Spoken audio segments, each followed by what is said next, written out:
L'invité d'ici.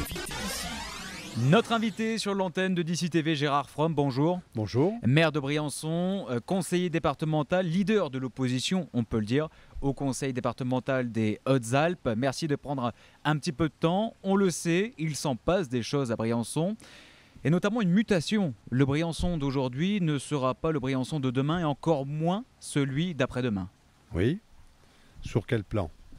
Les travaux. Les travaux. Ça saute aux yeux lorsque l'on traverse la commune. Le cœur de ville déjà, les modifications importantes sur le boulevard du Lotaret, ce qui a déjà été fait sur le Champ de Mars. Alors c'est vrai que le cœur de ville, moi j'en suis très fier. Je suis très fier parce que c'est une reconnaissance, une marque de confiance de la part des investisseurs. Il y a un investisseur qui est venu à Briançon il y a maintenant 3 ans, qui est le représentant du groupe Égide Domitis, qui nous a proposé la création de 110 appartements pour des personnes âgées. Ça, c'est la première chose. Et puis derrière, quand nous avons lancé le programme de la ZAC, le groupe Promophare, avec à sa tête Yacine Farage, a proposé de prendre la construction de 420 logements. Et il m'a téléphoné il y a 3 jours, il veut 3 immeubles supplémentaires. Alors vous pensez bien que tous ces investissements qui vont représenter pas loin de 100 millions au total me font rêver parce qu'ils correspondent tout à fait à l'attente que j'ai pour Briançon, du développement économique, du maintien de la population, de l'emploi, donc tous les éléments qui font que, effectivement, un maire ne peut être que satisfait de cette situation.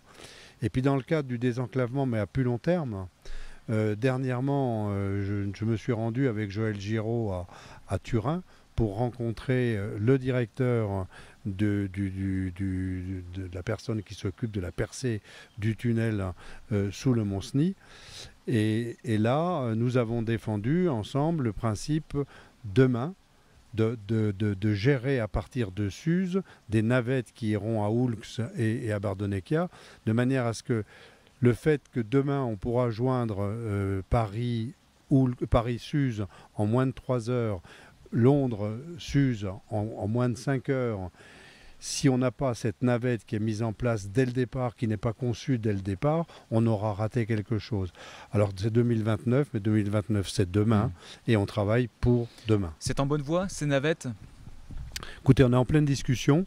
Monsieur Vénéraud, donc le directeur, va venir présenter dans le Briançonnais, au Briançonnais, le projet dans toute sa dimension et bien sûr y inclure la réflexion sur cette navette entre Suse, Oulx, Bardonecchia. Alors Gérard Fromm, pour revenir sur Cœur de Ville, combien de personnes en plus d'ici 10 ans alors à Briançon? Ah ben écoutez, c'est de l'ordre, puisque au total il va y avoir 600 appartements. C'est entre 1200 et 1500 personnes en plus. Alors c'est l'interrogation sur le terrain. Comment leur trouver un travail? Est-ce que les écoles vont suivre? Les transports aussi? Alors, le transport, il est en place. Hier, au conseil municipal, on a même fait une extension des transports, puisque aujourd'hui, les transports briançonnais vont irriguer Villars-Saint-Pancrace et puis Saint-André, tout au moins puis Saint-André dans sa partie basse. Et je rêve demain, et c'était une discussion que nous avions avec le maire sortant de Saint-Chaffray, d'étendre ce transport jusqu'à Saint-Chaffray. Voilà. Donc, c'est vrai que cet apport, il ne va pas se faire du jour au lendemain. En ce moment, on accueille environ 150 personnes par an à Briançon. C'est le bilan entre les départs et les arrivées.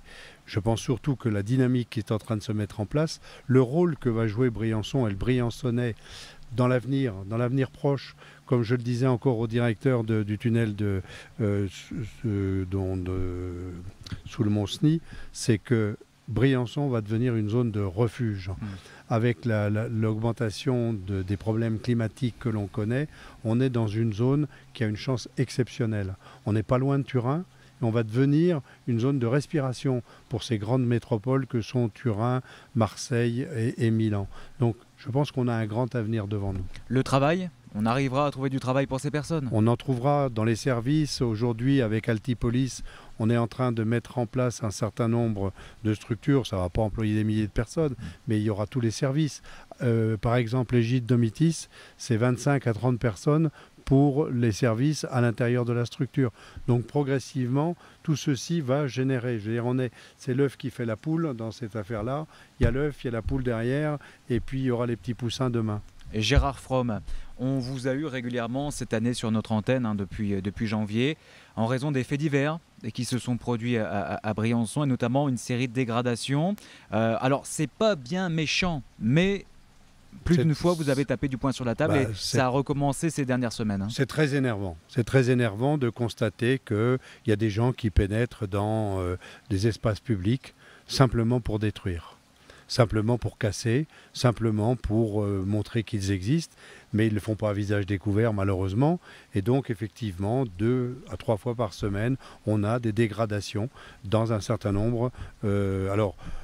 On travaille avec la police nationale, on va mettre en place des systèmes de surveillance par des caméras internes, externes.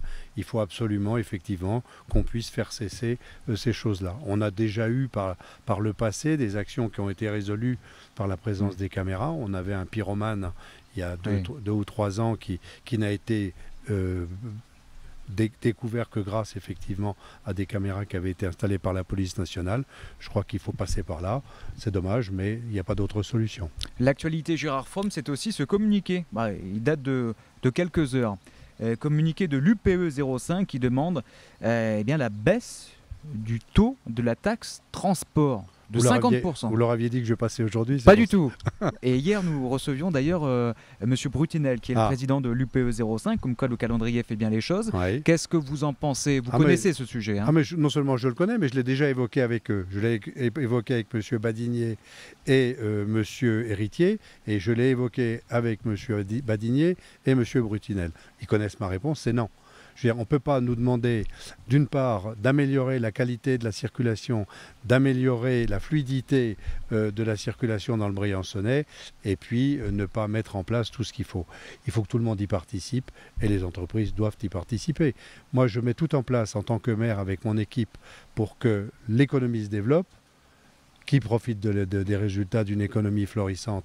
C'est bien le commerce, c'est bien le BTP, c'est bien l'artisanat. Donc il est normal que chacun participe à hauteur de son dû. L'actualité, ce sont aussi les futures législatives, même si c'est dans un an. Ah, vous êtes dubitatif, c'est pas trop l'actu ça? Ah non, je ne suis pas dubitatif. Il y a eu les investitures du côté des Républicains cette semaine. Voilà. Corinne Chanfray dans la première circonscription. Monsieur Arnaud Murgia, que vous connaissez bien, dans la deuxième circonscription. Je connais bien Mme Chanfray aussi. Chanfray également, parce que je l'ai connue au Conseil général. Je l'ai connue quand elle était avec Monsieur Ollier. Je l'ai connue avec Monsieur Dussert.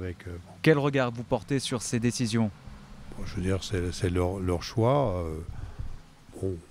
Je n'ai pas de regard particulier. Pas de regard particulier? Non. Et en ce qui concerne la gauche, alors? Ah, la gauche. Laquelle? Mais la vôtre, celle que vous défendez. Celle que je défends. Il y en a plusieurs de gauche dans le département? Ah, il y a plusieurs gauches dans le département. Oui, je pense que le problème de la gauche aujourd'hui, c'est pareil d'ailleurs à droite. C'est qu'il y a beaucoup de droite, il y a beaucoup de gauche. Et je pense que malheureusement, d'ailleurs, et je vais redevenir sérieux, c'est là que nos concitoyens s'y perdent. Et sans se rendre compte les uns et les autres qui sont en train de faire le lit de ce que nous ne voulons pas. Ce qui vient de se passer à Rome et ce qui vient de se passer à Turin, où l'équipe de Pépé Grillo, 5 étoiles, fait passer des gens qui arrivent, ils ont une bonne tête. Derrière, je pense qu'on va vers des catastrophes. Et je pense que le fait aujourd'hui que la droite présente des gens qui n'ont pas vraiment encore d'ossature politique, parce que on ne se déclare pas politique parce qu'on a envie de faire carrière. On se déclare politique parce qu'on a un projet, qu'on porte un projet, un vrai projet de développement et de gestion. Madame Chanfray est une femme que j'aime bien, mais je ne l'ai jamais connue avec des responsabilités politiques. Je l'ai connue quand elle était secrétaire de M. Ollier, je l'ai connue quand elle était au cabinet de M. Dussert et au cabinet de son successeur. Mais quand maintenant elle est avec Mme Moret-Richaud, assistante parlementaire, moi je trouve que ce n'est pas une bonne dynamique. Alors c'est un point de vue personnel que j'exprime. Arnaud Murgia, c'est un garçon fort sympathique au demeurant, mais je pense qu'il a encore besoin de savoir ce que c'est que la vie. l'engagement professionnel. Voilà, et donc je pense qu'il a besoin de se confronter à d'autres réalités avant d'aller vouloir édicter les lois de ce pays. À gauche, vous avez une voix qui porte tout de même. Vous représentez la deuxième ville des Hautes-Alpes. Vous serez derrière Joël Giraud dans la deuxième circonscription? Sans aucun problème. Et derrière Karine Berger pour la première? Sans aucune ambiguïté. Karine Berger, il faudra qu'elle me prouve qu'elle a la volonté de rester. Et puis à partir de là, qu'elle a un projet et qu'elle veut effectivement travailler pour son territoire. Alors, politique toujours, mais à Briançon, au sein même de Briançon, alors nous, souvent les médias, et notamment d'ici TV, on fait souvent les jeux des pronostics. Est-ce que, comme on a pu nous l'évoquer sur notre antenne, vous faites d'Aurélie Poyot la personne qui viendra derrière vous pour tenir Briançon? Je ne fais rien du tout. J'ai des ambitions pour elle.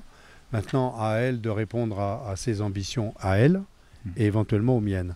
Moi, je n'ai pas, si vous voulez, j'ai pas un rôle dirigiste à ce niveau-là. Aurélie Poyot est une femme qui, demain, peut effectivement assumer la responsabilité de la mairie. Encore faut-il qu'elle le veuille. Le message, au moins, est lancé. Et puis un dernier mot, quand même, parce que c'est important, la saison d'été, qui va être magnifique à Briançon. Florissante. Avec des événements extraordinaires. En pagaille. Ça commence ce week-end, dès vendredi soir, avec le rassemblement des bikers qui viennent à Briançon, avec un grand spectacle, un concert samedi soir, tout un tas d'animations. On attend 2000 bikers sur Briançon. Voilà. Et puis à partir de samedi et dimanche d'après, il y a les médiévales, la fête des médiévales à Briançon. Et puis après vont s'enchaîner tout un tas de choses, puisqu'en même temps que les médiévales, il y a l'Alpe Épique avec 2 étapes, une sur le Briançonnais, puis un départ pour d'autres horizons. Et puis derrière, il va y avoir le songe d'une nuit d'été au Fort des Têtes avec l'équipe de Jean-Luc Lejeune. Il va y avoir les internationaux d'escalade. Enfin, je pense que l'été, il va y avoir un développement d'activités, d'animation. Et là, je parle de celle de Briançon. Et il faut quand même que je l'étende au Briançonnais. Il y a des tas de choses qui vont se passer dans la vallée de la Guisane, qui vont se passer à Montgenèvre. Et donc, je pense que le Briançonnais dans son ensemble va avoir un été exceptionnel. On ne va pas s'ennuyer. Merci en tout cas, Gérard Fromm, d'avoir été avec nous. Merci à vous. L'invité d'ici.